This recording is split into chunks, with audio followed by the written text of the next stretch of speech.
think I sometimes wonder if there aren't recurrent patterns or demands made upon people here in the modern age that are the same for all of us, despite how different of conditions we all have. You know, and this is it arguably has been this way for centuries, but there is a sense in which each generation seems to be facing conditions, environmental situations, social problems that in technologies that set it apart from the prior generations. It's like the prior generations' way of solving their problems just don't work. I mean, the previous solutions have become problems, and now we inherited the kinds of problems that were created from the previous solutions, and the rate of change is now accelerating. I think there's so much change that maybe people are being distracted from that sameness of what each individual faces in having to make a life.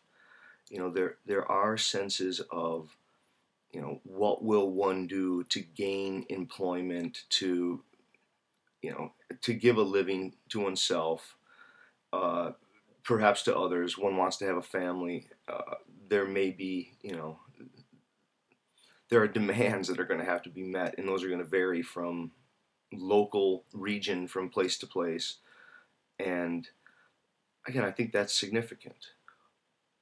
But I wonder if it doesn't turn attention away from some of the constants that seem to be playing out. And some of the constants, I mean, let's throw some out there. One would be the ability to accept duty and to face responsibilities. How about the challenge to grow oneself and to cultivate oneself? I mean, if people always had a kind of a stance or a position on self-relation where you can aspire, you can fall into regret. I mean, there's so many words for human emotions that register that issue of ongoing self-relation.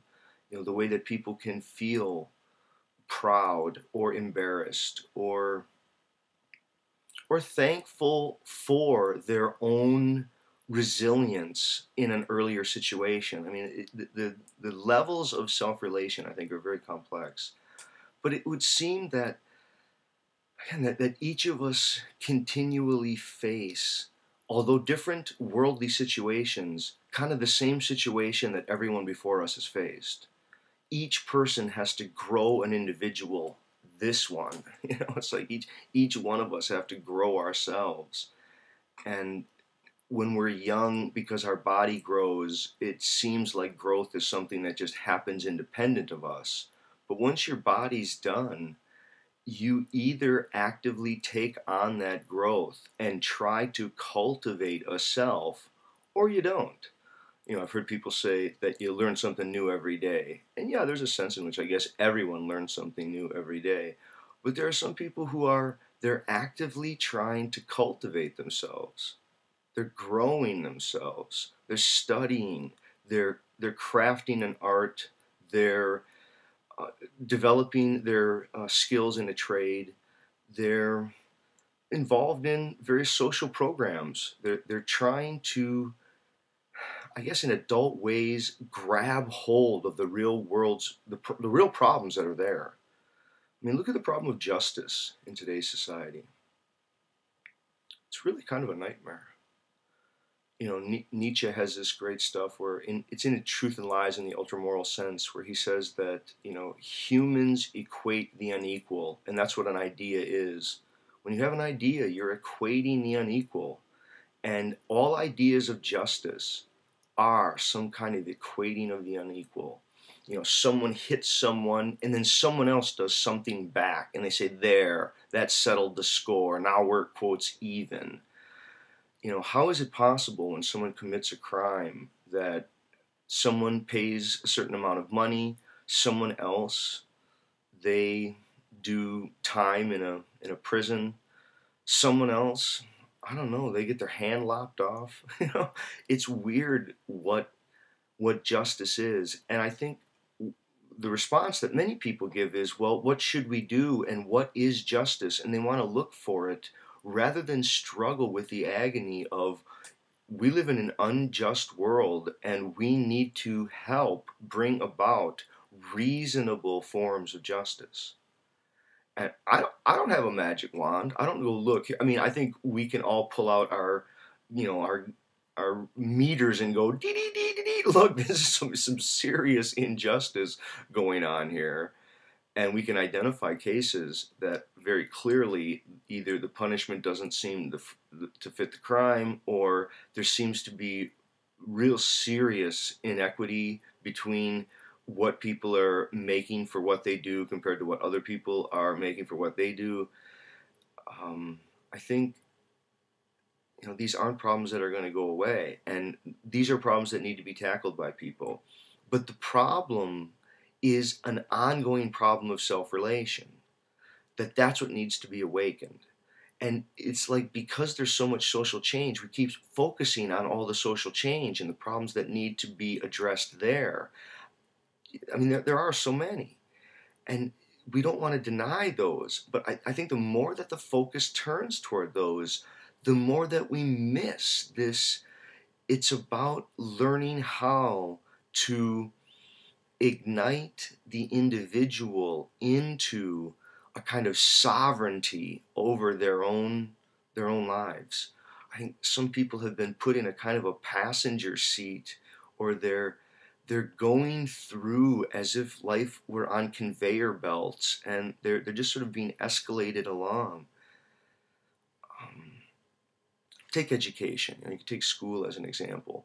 There's one sense in which, at least at university level, you know, you want a person to be able to learn the material on the syllabus. You want them to read the material and study enough to adequately respond on the exams and hopefully carry some of that with them.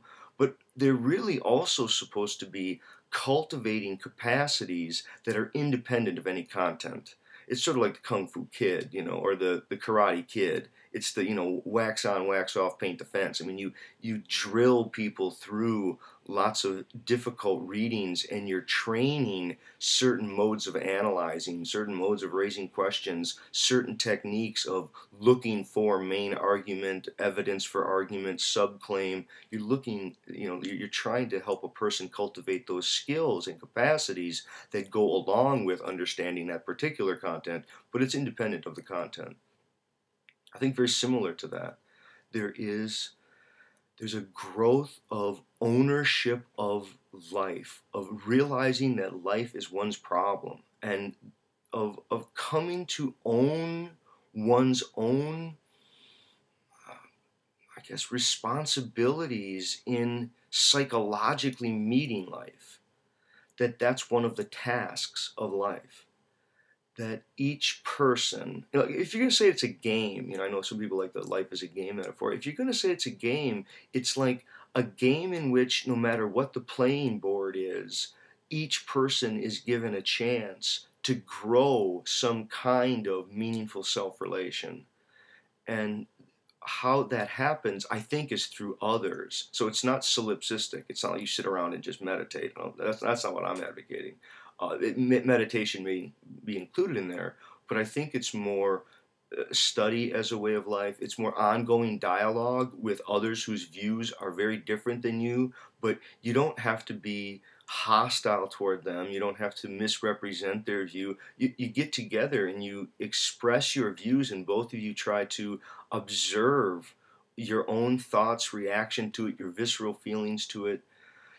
I think there is a growth of the individual. I mean, this is so much what Kierkegaard's work, I think, is about. You know, so much of Kierkegaard is about what he would call the spiritual growth of the individual, and how it doesn't accompany any kind of cultural progress. So you can have cultural progress and you can create better conditions, but none of those will help the person deal with what a lot of life is, which is an ongoing spiritual or psychological self-relation. I mean, I think some of the great insights of psychology, of meaning. See, I think in the ancient world, in the very ancient world, meaning was coming to be a real phenomena. People were able to experience meaning in their lives. Some of that got hijacked by religious dogma, and then people now, they experience meaning in their lives, and then they attribute it or align it and associate it with various religious dogma, not realizing that much of that meaning was actually, this was wisdom that was handed down from the ages about problems of psychological self-relation, or problems of the way one comes to have to live with oneself as a self-conscious organism. And those, I think, are a lot of the insights of the spiritual traditions are very important to wean them from the dogma, realize that the dogma capitalized upon the psychological insights, and then again to go back to this Kierkegaardian insight that, regardless of any technological progress or advancement, any spiritual growth or real cultivation an individual has achieved, they take it with them when they die. They can't bestow it upon another. The best that another person can do is to walk and talk and to be in a certain way that maybe helps others on their own way. But you can't either give or receive spiritual development from another. It's something that I think you struggle with in learning how you react to others, how you can be demanding of yourself, but also be forgiving of yourself, to have compassion while also have, um, I guess, goals and aspirations, but to also be understanding, and to realize that the world is complex, and it doesn't always happen the way your ideas would want it to have it unfold. I do think there's so much about life that is not an outward game. It's not about achievement and success and material things about you, and it's about an inward relationship that one has towards one's past and one's future, and toward the, I guess, the ultimate questions about the ground of one's being and what all of this is.